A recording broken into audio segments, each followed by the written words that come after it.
Like listening to podcasts just like this one from the team at Which? Well, we've got some good news. All our podcasts are now available to listen to on YouTube and YouTube Music.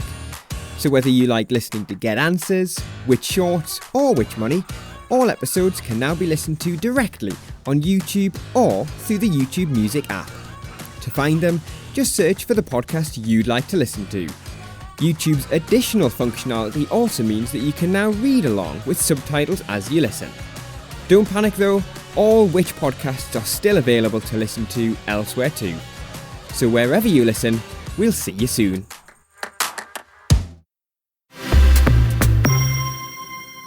Today, we'll be helping you nod off, although ideally not while listening to this podcast. We're going to be joined by sleep scientist and therapist Dr. Kat Liederle, and we'll be talking to the testing team at Which to find out whether you can buy yourself a good night's rest with the right mattress and pillow. I'm Grace Farrell. And I'm Harry Kind. And this is Get Answers, for living your best consumer life. When life gives you questions, Which? Get Answers. Harry, would you say you're a good sleeper? I'm really lucky. I barely need to think about sleep at all. I had a brief period last year working away, having to go on overnight trips and stuff like that, where I suddenly got into a kind of overthinking sleep and I really was struggling to sleep and realised that actually all I needed to do was set my alarm clock earlier, get up a bit earlier and open the window, and I fixed it. So I'm incredibly privileged with that. Hang on, so set your alarm clock earlier, so you actually needed to get less sleep to cure it? I think it was less the get less sleep and more I had the problem of you've got something happening in the morning. Yeah. So you wake up every hour on the hour. Convinced, even though it's dark and there's no noise, that it is 7 a.m. Yeah. And what I realised was that if I had like an hour to get ready in the morning, I knew that any time that I woke up thinking that it was time to go, I could also wake up thinking, oh, I've got ages before I need to go, even if it was the time I'm supposed to wake up. If that makes any sleep-addled logic whatever, it was just like giving me that little bit of comfort window. I also managed to train myself into not looking at the clock. Like, you wake up in the middle of the night, just don't look at the clock. Yeah, I'm not bad at sleeping, yeah. Do you know, I think I used to get insomnia. Every few months or a few years, I'd get a bout of insomnia. And then when I had children, I think the sleep is just so bad with a newborn that you'll get like 2 hours sleep and be like really functioning well. Yeah. And I think just after that, even if you have a terrible night's sleep or you don't sleep, it's like, I've done it before, it's fine. And I think a lot of it is about the psychology of like, I have not slept well, but I will get through the day. Like, nothing terrible is going to happen. Yeah, I have not slept in a night at all, done an all-nighter, and you survive. Well, a lot of people do suffer with sleep problems. And so today we're joined by Dr. Kat Liederle. She's a sleep scientist and body clock expert, and she's the author of Sleep Sense. Welcome, Kat. It's so good to have you on the show. Pleasure to be here. Thank you for inviting me. So how common would you say sleep issues are? Very common. So at any given time, there's about 30% of the population who will struggle with their sleep. And usually that's sort of short term and then it resolves itself. And we call this acute insomnia symptoms. And then we have another 10% who chronically suffer from poor sleep, which is chronic insomnia. And then, of course, we have other sleep disorders, sleep apnea, restless legs. So there's a lot going on. But if we just look at sort of problems falling or staying asleep, as I said, at any given time, it's about 30%. And then there's another 10% where this is a chronic, ongoing problem. And is that something that you think is like increasing over time? I feel like people talk about sleep more, but are we sleeping less, do you think? Well, yes and no. I think we are sleeping less. That doesn't mean necessarily there's a sleep problem behind it. That could simply be the choice to delay bedtime, right? And that's often what it is. We humans, we're the only creatures who willingly delay our bedtime. A dog, a cat wouldn't do that, but we do because, hey, there's this another episode that I want to watch, or, I want to go to this party, whatever it might be. The problem is that our wake-up time, the alarm clock, that stays pretty much the same, at least Monday till Friday, because we have to get to work, get the kids to school, whatever it is. And so there is a shortening of sleep. And then in addition, we have the sleep problems, as in the disorders. And are they on the rise? Well, they certainly were during the pandemic. Whether levels have sort of normalized, if that's the right word, I'm not too sure. And would you say a lot of that was due to stress then? Yeah, stress that leads to anxiety. There was a lot of uncertainty, again, that will lead to anxiety. So yeah, the novelty, suddenly changing our routines and changes in routine, they can also have a knock-on effect on sleep. So there was a lot that happened back then, yeah. I guess you split sleep problems into two camps. You've got physical sleep disorders, right? But then you've also got the more sort of mental, anxiety-related sleep disorders. Can you tell us a little bit about the difference?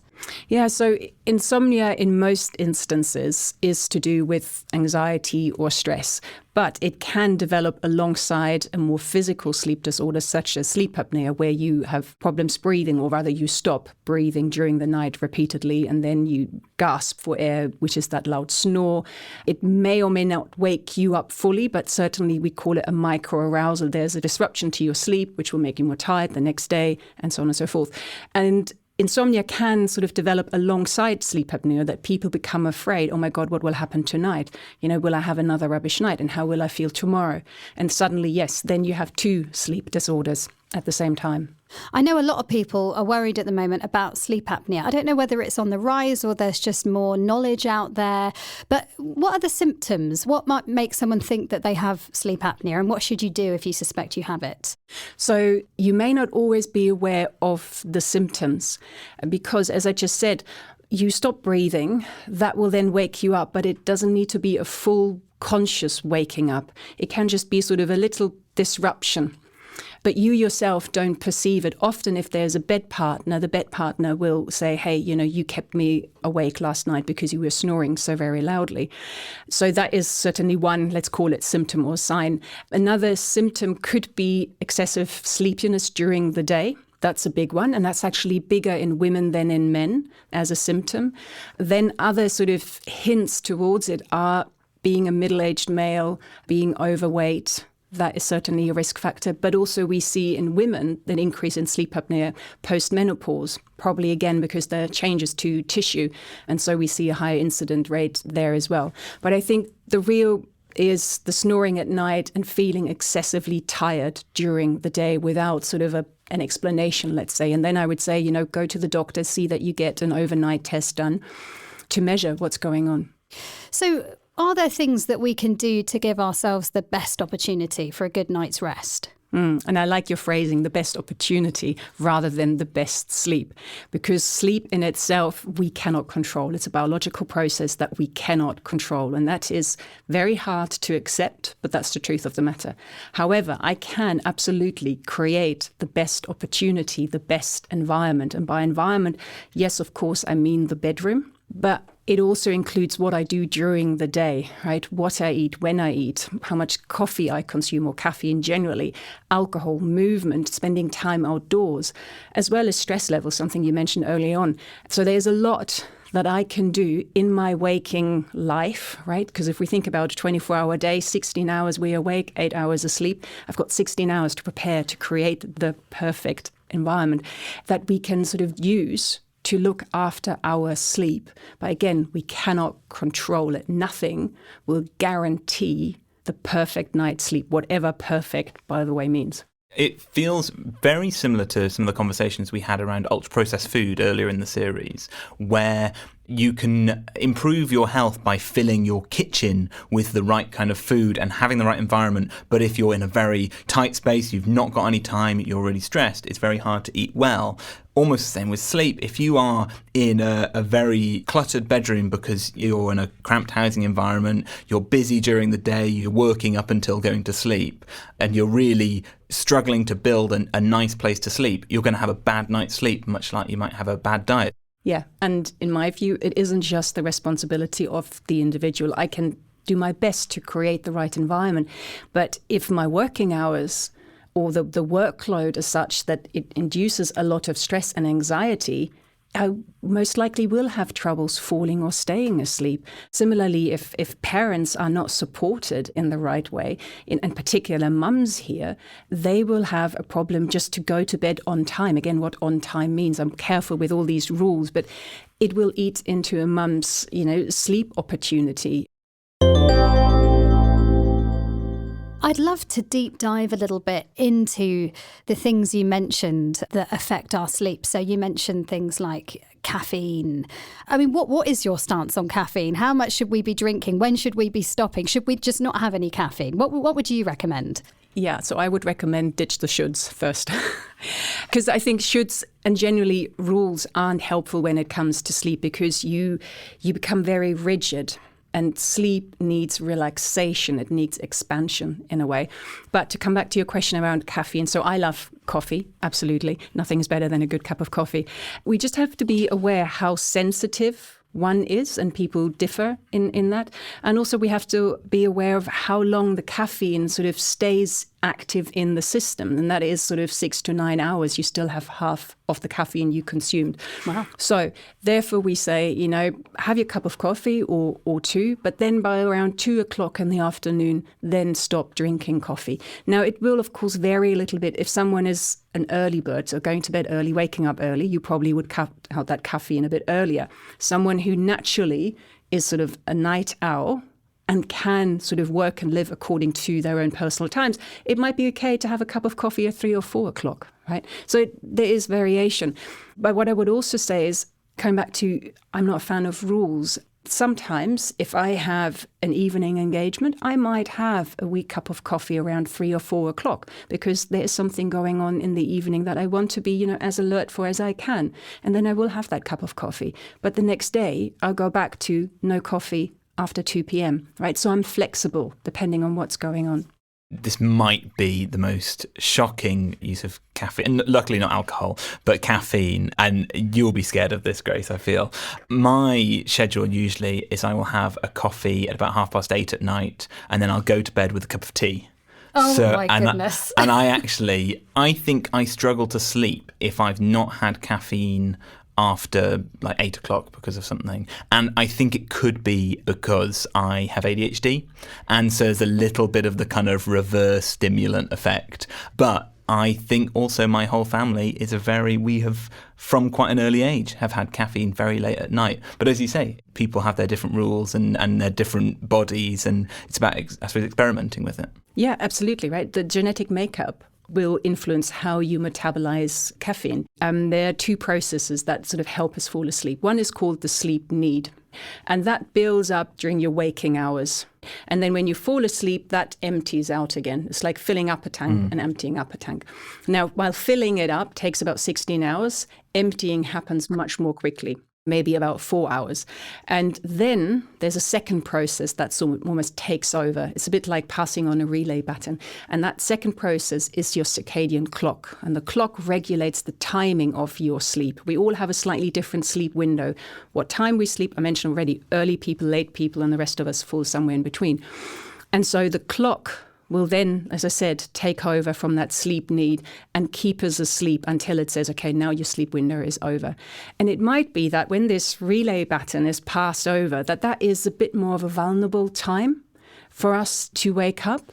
And I should say that we all wake up a number of times during the night. We sleep in cycles of about 90 minutes to 120 minutes. And at the end of each cycle, we briefly wake up.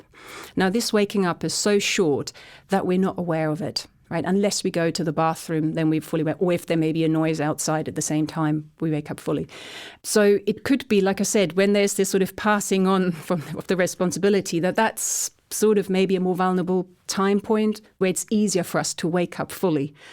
Now, being awake at night, waking up in the middle of the night is not fun, right? And so typically the response somewhere in the mind and the body is, oh my God, what has just happened? Oh my God, what will happen tomorrow if I don't get back to sleep within the next minute? And that might not be a conscious thought. That might be more sort of somewhere in the back room of your head.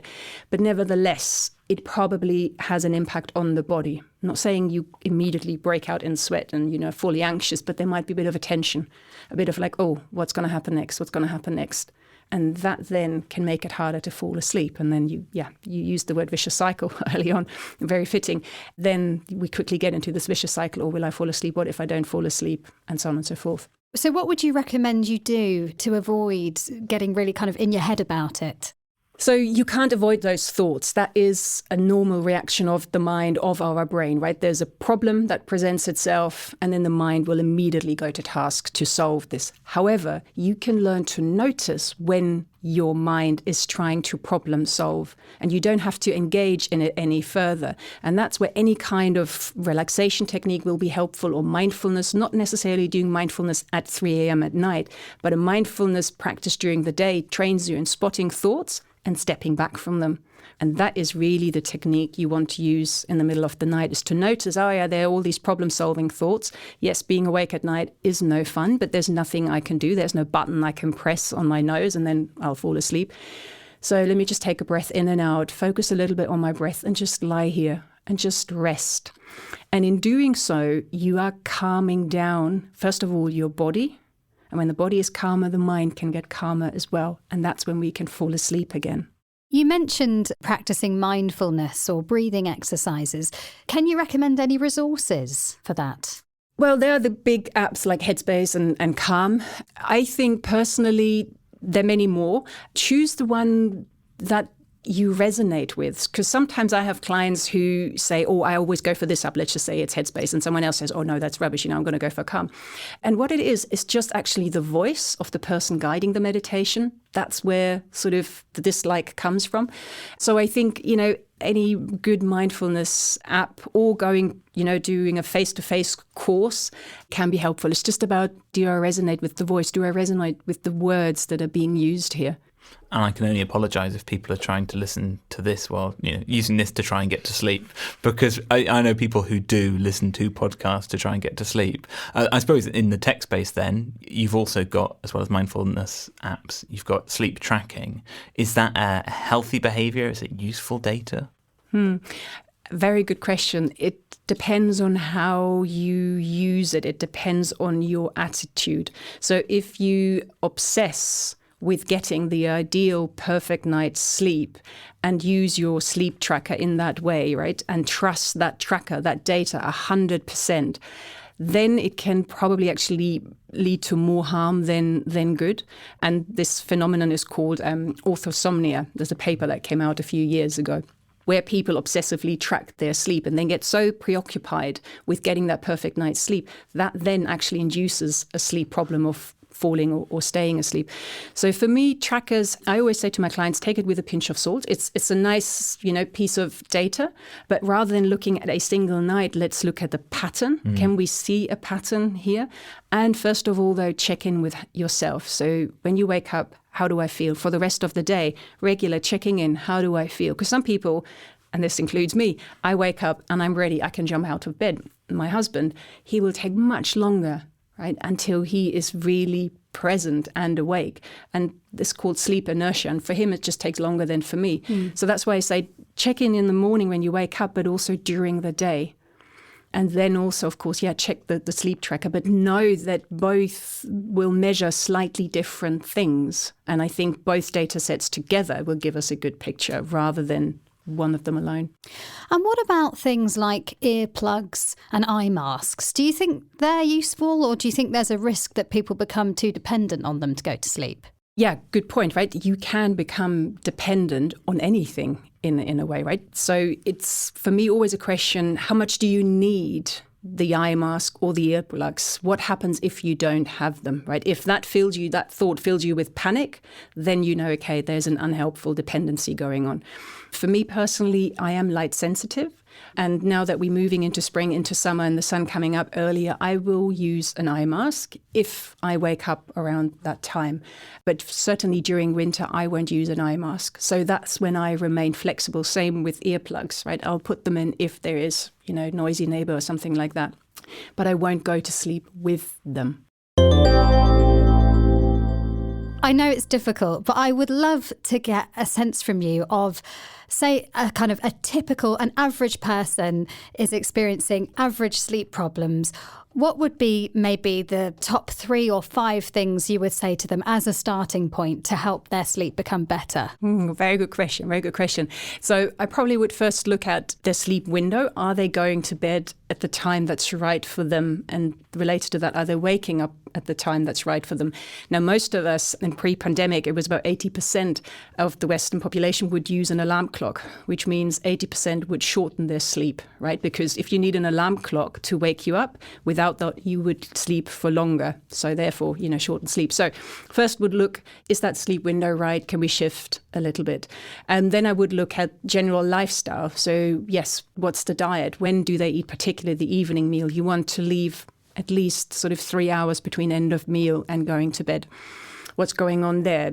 Movement, light exposure. So light exposure is hugely important for our sleep, but for our well-being overall. And the light exposure you want in the morning and during the day, but then you want less of that in the evening. So we'd look, okay, what's happening from a light perspective in the hours before we go to bed. And then also looking what's going on in the daytime, right? We talked about stress levels, uncertainty, what's happening there, because all of these things independently, or they influence in each other, can impact on sleep.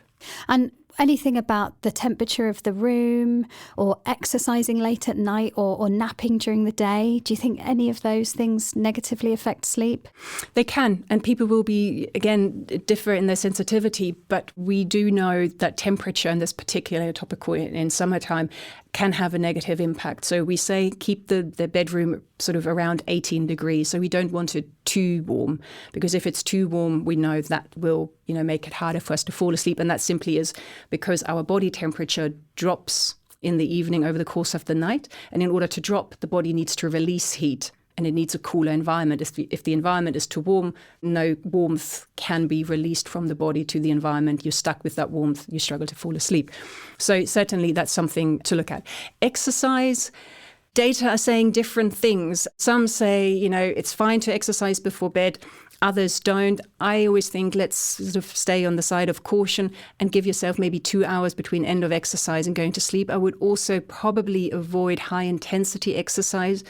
And if not avoid, again, what I said about run an experiment and see, does high intensity exercise in the evening have a negative impact on me falling asleep, staying asleep, or how I feel the next day? Because remember, you might have disrupted sleep, but it's not disrupted to the point that you fully wake up.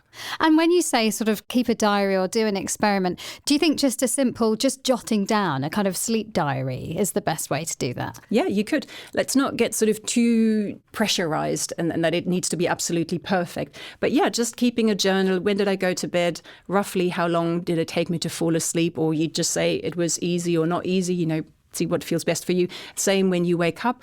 And then sort of just checking how did I feel during the day? What was my mood like? What was my alertness like?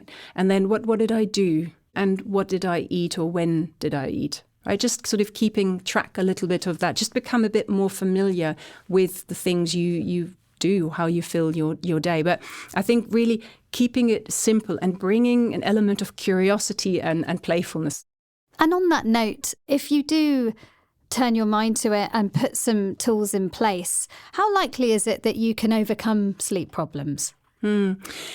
That's a really difficult question, because overcoming is a big word in my view. And I say that because sleep problems are part of normal sleep. So that's why early on, ideal sleep, perfect sleep, what is that? Right? Anything could disrupt our sleep. You mentioned you have children, so you could be sleeping fine and your children come in and they disrupt your sleep, or noise outside, or you have an illness. That's all part of normal sleep. What I make of it, what my mind makes of that disruption, that's a different question. And I think what we can absolutely learn is to treat a poor night for what it is, or maybe a run of poor nights for what it is. Yep, right now, this and this is going on in my life. Yeah, this is having an impact on my sleep. That's normal. It's not nice. I'm not saying it's nice. I'm not saying it's okay. I'm just saying it is normal. Kat, this has been so interesting. I've really learnt a lot. Thank you so much. Pleasure. And where can people find you online, your advice? Do you have a website, socials? Yes, the website is probably the best, drkatsleep.com. I'm also, on socials, on Instagram, but I think the website is probably the best because I have a blog, so you can sort of get some help through that. And if not, just drop me a line and we can, arrange a call. Dr. Kat with a K. Yes. Thank you very much. Thank you so much. Thank you. Well, up next, we'll be turning to bedroom furnishings to see whether the right pillow could be the key to better sleep after this. Hi, Lucia here, host of the Which Money podcast. Join us each week as we bring you the best experts and top advice to help you make the most of your money. From property prices to budgeting, investment platforms to pensions, we'll be here to keep you informed. Here's a taste of what you can expect. If you had invested £100 in the fund 3 years ago, you'd have just £61 today. Gosh. Is it worth trusting a website that you don't know to save that 10p, that 20p? The good news is it does look like we're hovering around the top of the interest rate hike cycle. If I asked you what you earned here, you'd be absolutely horrified because we're told we should not talk about money. Make sure to join us for new episodes every Friday, and I'll see you then.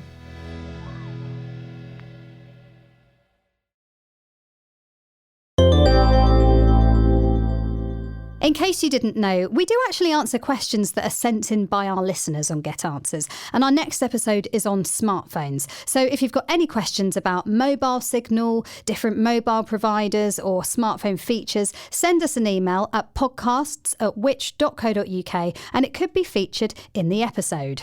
Now, Grace, what we didn't talk to Kat about was mattresses, pillows, the actual stuff you're sleeping on and in.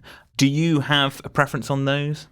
Yeah, I guess I like a reasonably firm mattress, but to be honest, I've been in hotels before where it's been a really saggy soft mattress and it doesn't affect me too much. I think I'm quite lucky in that sense. What about you? Yeah, I have got a pretty nice mattress. I bought a fancy pillow and then realised that I sleep on my arm. So my pillow is almost useless. I need a softer arm, basically. Well, to get a bit of a definitive answer on pillows and mattresses, I spoke to Chris Brooks from the Which product testing team. He actually tests the pillows to find out what we should be looking for. Chris, thank you for joining. You've just finished pillow testing. That is coming out soon, is that right? Yes, in the next few weeks, we'll be having a new set of results coming out. And what exactly does that involve for you? That seems like a bit of a cushy job. Bit of lying down on the job. Yeah. Well, it's not just me that gets involved in the pillow testing. We have a panel of approximately 30 to 40 people who come and give their opinions on the pillows that we're testing. So we line up about 10 in each batch. Each individual person will come on and try the pillows out one by one and give a rating on each pillow. So they'll test them for comfort on their side, their back, and their front. Apparently people sleep on their front. I mean, I don't know too many of them, but they do. With something like pillows, you definitely need to get a broad range of opinions, and you definitely need to get people actually physically trying out the pillows themselves. And we found that this is the best way to identify which ones people are popular with a range of different people. And a bit of a tease of the results, but was it a very clear, you pay more, it's the favourite pillow, or were there some surprising answers? So in terms of paying more, you definitely seem to get the longer lasting pillows. For example, the memory foam pillows or the feather and down pillows, which are expected to last longer than your typical synthetic pillows that you might find in a supermarket typically, which are very widely available, but potentially have the downside of not lasting as long. So it might not be quite as simple as paying more for a better quality of pillow, but you tend to be able to get a pillow that will last you a little bit longer. And when you say it lasts longer, is that it falls apart, or is it more a kind of, it ends up being like a flat slab of cheese? Well, this is the problem that can happen with some synthetic pillows, particularly after they're washed. And a lot of the filling can kind of congeal in one place, and people find they're not offered that sort of same smooth feeling anymore. Whereas the memory foam and the feather and down pillows tend to be easier to clean, and they tend to retain their shape for a little bit longer as well. That's really good to know. And are there particular kind of types of pillow, feather and down versus, synthetic, or firm versus soft, that are good for different styles of sleeper?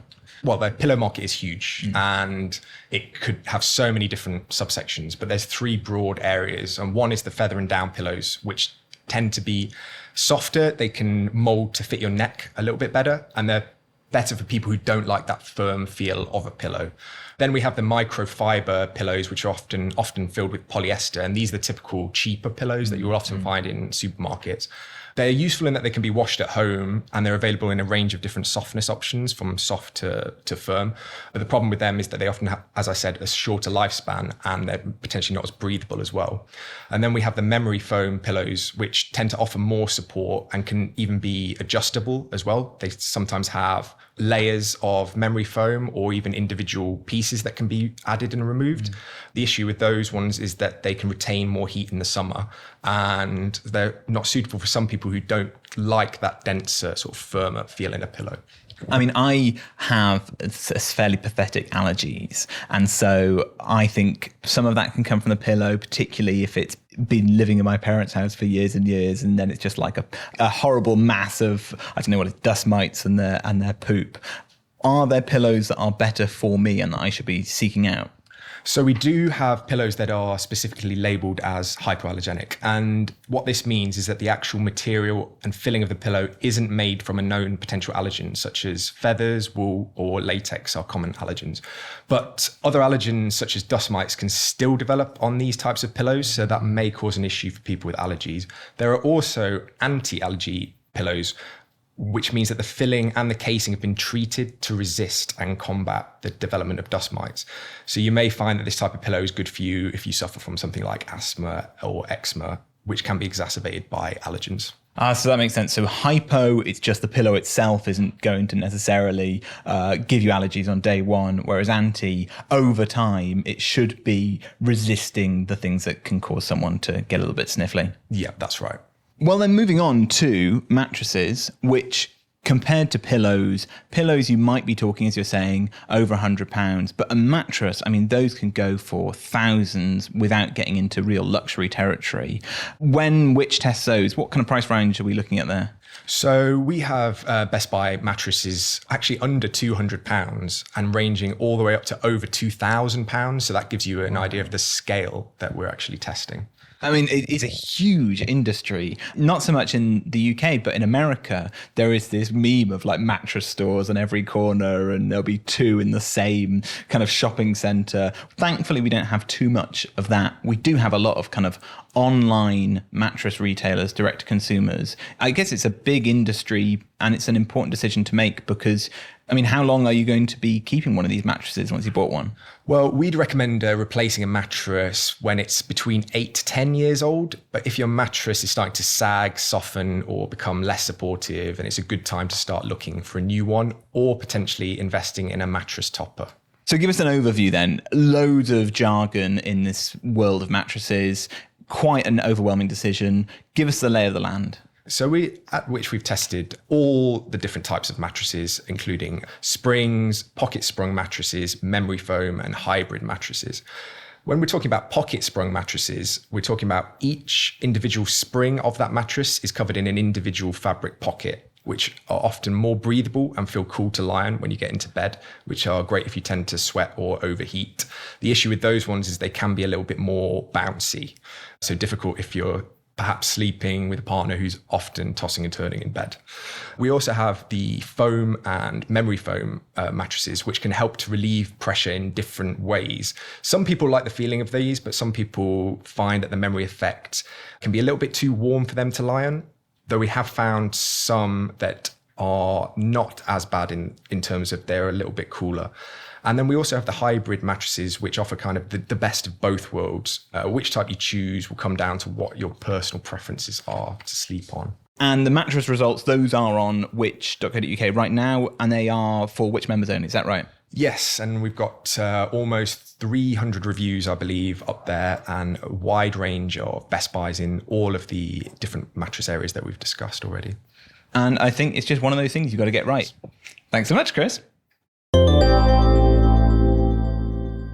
And if you want to find that list of the very best mattresses and a deep dive into how we test everything, head to the Which website, take out a subscription, and we actually have a Best Buy mattress that costs just £159. So you could save yourself a whole lot of dosh here. And on the subject of sleep products, we also test earplugs, sleep masks, sleep trackers and noise-cancelling headphones.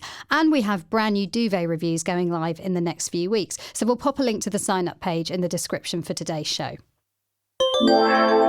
Next time on Get Answers, we're helping you get more out of something we all use far more than we'd like to admit, our mobile phones. So do get in touch with your questions. Email us at podcast@which.co.uk and say hello on social media. We're @whichuk on all the main channels. And we'd love it if you could leave us a rating and a review. It's a really effective way to show support for our podcast as it helps us get recommended to new listeners. Today's Get Answers was presented by me, Grace Farrell, alongside Harry Kind, produced by Rob Lilly-Jones and Adrian Bradley, recorded by Adrian and edited by Eric Breer.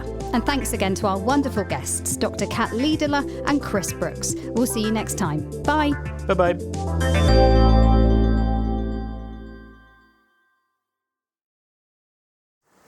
Last minute escapes. In the sun. What is the best airline? Or the worst airline? What happens if my flight is delayed? Or cancelled? Would I be put on a new flight? Or would I be refunded? What if it takes me days to get home? Benefits of a UK staycation.